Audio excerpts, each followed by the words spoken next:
பிரியமானவர்களே, ஆண்டவராகிய இயேசு கிறிஸ்துவின் நாமத்தினாலே உங்கள் யாவரையும் அன்போடு கூட நான் வாழ்த்துகிறேன். ஆண்டவர் கிருபையாய் நமக்கு கொடுத்த இந்த புதிய நாளுக்காக முதலாவது நாம் ஆண்டவருக்கு நன்றி சொல்லுவோம்.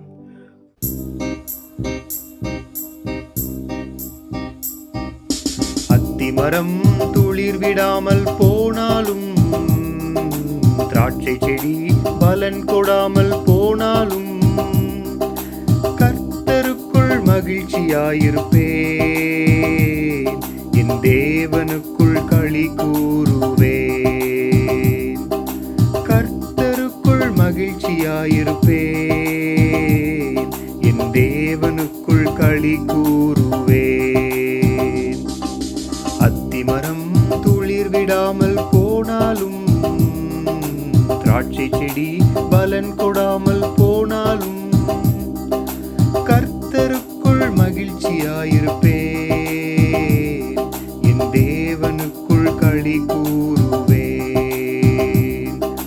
கர்த்தருக்குள் மகிழ்ச்சியாயிருப்பேன், என் தேவனுக்குள் களி கூறுவேன். இந்த நாளுக்கு என்று ஆண்டவர் கொடுக்கிற ஒரு வார்த்தை நெகேமியா தீர்க்கதரிசன புஸ்தகம் 8வது அதிகாரம் 10வது வசனம். நெகேமியா 8:10. விசாரப்பட வேண்டாம், கர்த்தருக்குள் மகிழ்ச்சியாயிருப்பதே உங்களுடைய பலன் என்றான். அந்த வசனத்தின் கடைசி பகுதி இப்படியாய் சொல்லுகிறது: விசாரப்பட வேண்டாம், கர்த்தருக்குள் மகிழ்ச்சியாயிருப்பதே உங்களுடைய பலன் என்றான். இந்த காலை வேளையில கர்த்தருக்குள் நாம் மகிழ்ச்சியாயிருப்பது ஒரு பலன், தேவன் நமக்கு தரக்கூடிய ஒரு உன்னத பலன். ஆகவே தான் எப்பொழுதும் நாம் மகிழ்ச்சியா இருக்க வேண்டும் என்று ஆண்டவர் விரும்புகிறார். ஒருபோதும் நாம் கவலையோடு துக்கத்தோடு இருக்க வேண்டாம், நாம் விசாரப்பட வேண்டாம், ஒருபோதும் நாம் கவலைப்பட வேண்டாம். ஆண்டவருக்குள் நாம் மகிழ்ச்சியா இருப்போம். கர்த்தருக்குள் நாம் எப்பொழுது மகிழ்ந்திருக்கும் பொழுது எந்த கவலையோ பாரமோ நம்மை ஒருபோதும் அழுத்தவே முடியாது. அந்த பலனை இந்த காலை வேளையில நாம் ஒவ்வொருவரும் பெற்றுக்கொள்ள வேண்டும் என்று ஆண்டவர் விரும்புகிறார்.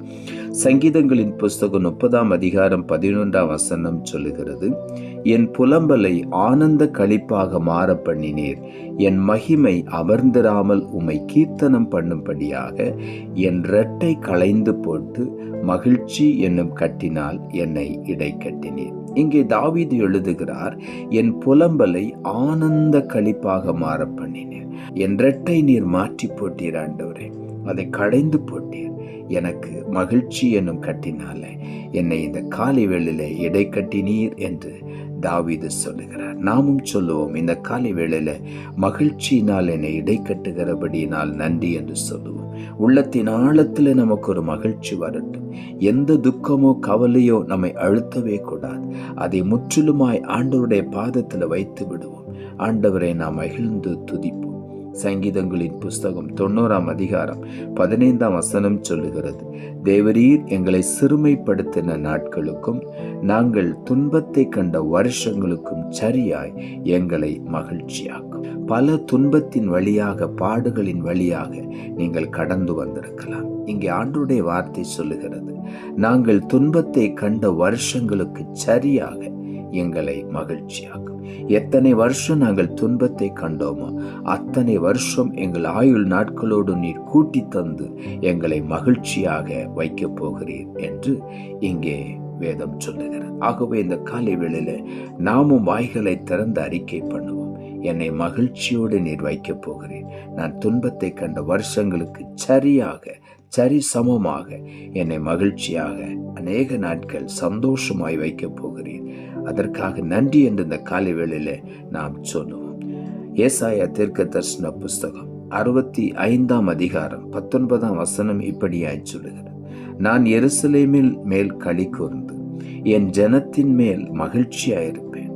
அழுகையின் சத்தமும் கூக்குரலின் சத்தமும் அதில் இனி கேட்கப்படுவது இல்லை. இந்த காலை வேளையில் ஆண்டவருடைய வார்த்தை சொல்லுகிறது, ஆண்டவராகி தேவன் சொல்லுகிறார், நான் எருசலேமின் மேல் களி கூறுவேன், என் ஜனத்தின் மேல் மகிழ்ச்சியாயிருப்பேன். ஆண்டவரே தம்முடைய ஜனமாகிய நம்மில் மகிழ்ச்சியாயிருப்பேன் என்று சொல்லுகிறார். வசனத்தை கேட்டுக்கொண்டிருக்கிற ஒவ்வொருடைய வாழ்க்கையிலும் இனி அழுகைக்கும் கூக்குரலுக்கும் அங்கே இடமே இல்லை.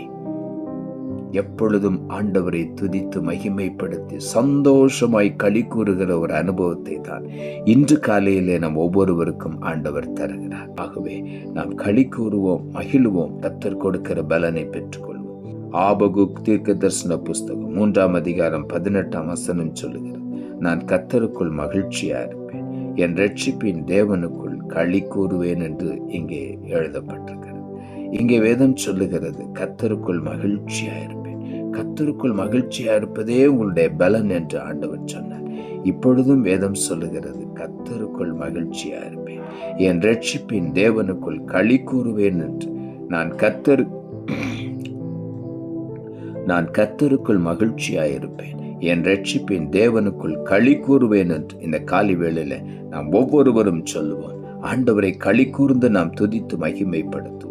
ஏசாயா தீர்க்க தரிசன புஸ்தகம் 61ஆம் அதிகாரம் 7ஆம் வசனம் சொல்லுகிறது, உங்கள் வெட்கத்திற்கு பதிலாக இரட்டத்தனையாய் பதில் வரும், லட்சிக்கு பதிலாக தங்கள் பாகத்தில் சந்தோஷப்படுவார்கள், அது நிமித்தம் தங்கள் தேசத்தில் இரட்டிப்பான சுதந்திரம் அடைவார்கள், நித்திய மகிழ்ச்சி அவர்களுக்கு உண்டாகும். இந்த காலை வேளையில் ஆண்டவருடைய வார்த்தை சொல்லுகிறது, உங்கள் வெட்கத்திற்கு பதிலாக இரட்டத்தனையாய் பதில் வரும். காலை வேளையில் ஆண்டவருடைய வார்த்தை சொல்லுகிறது, ஒவ்வொருவரையும் பார்த்து சொல்லுகிறது, நீங்கள் வெட்கப்பட்ட இடத்திலெல்லாம் ஆண்டவர் மறுபடியும் உங்கள் தலைகளை உயர்த்துவார்.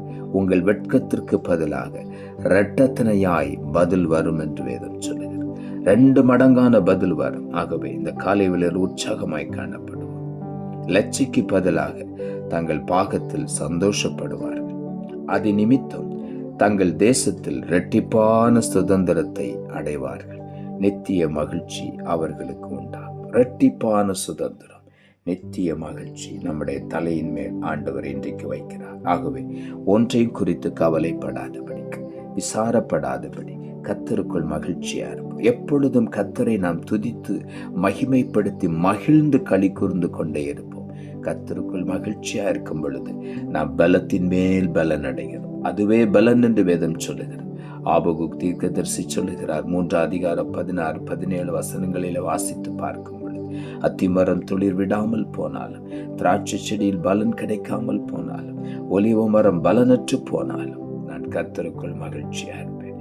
இந்த காலை வேளையில் அந்த மகிழ்ச்சியை தான் ஆண்டவர் நம்மிடத்தில் எதிர்பார்க்கிறார்.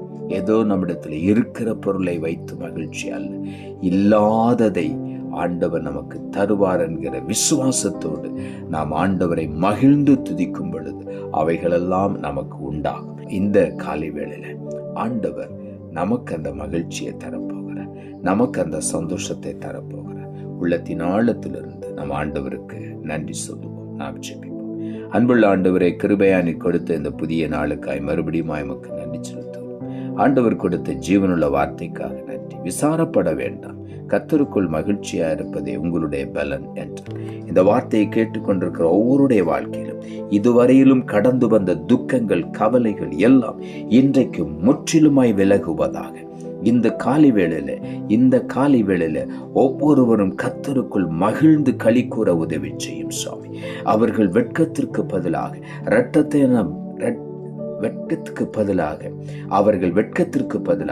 இரட்டத்தனையான பலன் இன்றைக்கு வருவதாக.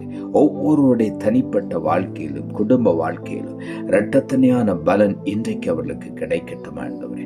இனிமேல் அவருடைய வாழ்க்கையில அழுகையின் சத்தமோ குக்கரிலின் சத்தமோ கேட்கப்படாது. கர்த்தருக்குள் ஒவ்வொரு மகிழ்ச்சியா இருக்க நீர் உதவி செய்யும். கர்த்தருக்குள் களி கூற உதவி செய்யும் சுவாமி. அப்படித்தான் இந்த காலை வேளையில ஒவ்வொருவரையும் நீர் மகிழ்ச்சியினால் நிரப்புகிறபடியினால் உமக்கு நன்றி இயேசு சுவாமி. புலம்பலை ஆனந்த களிப்பாக இப்பொழுதே மாற்றுவீராக. ஒவ்வொருடைய வாழ்க்கையிலும் இருக்கிற சோகங்கள், கவலைகள் மாறட்டும். அதற்கு பதிலாக மகிழ்ச்சி என்னும் கட்டினால் ஒவ்வொருவரையும் இடைக்கட்டி நீர் ஆசீர்வதியும் சுவாமி. துன்பத்தை கண்ட வருஷங்களுக்கு சரியாக ஒவ்வொருவருடைய தனிப்பட்ட வாழ்க்கையும் குடும்ப வாழ்க்கையும் மகிழ்ச்சியினால் நிரப்பி ஆசீர்வதியும் சுவாமி. உம்முடைய கரத்தில் ஒப்புக் கொடுக்கிறோம். இரட்சகர் இயேசுவின் நாமத்தில் ஜெபிக்கிறோம் நல்ல பிதாவே, ஆமென்.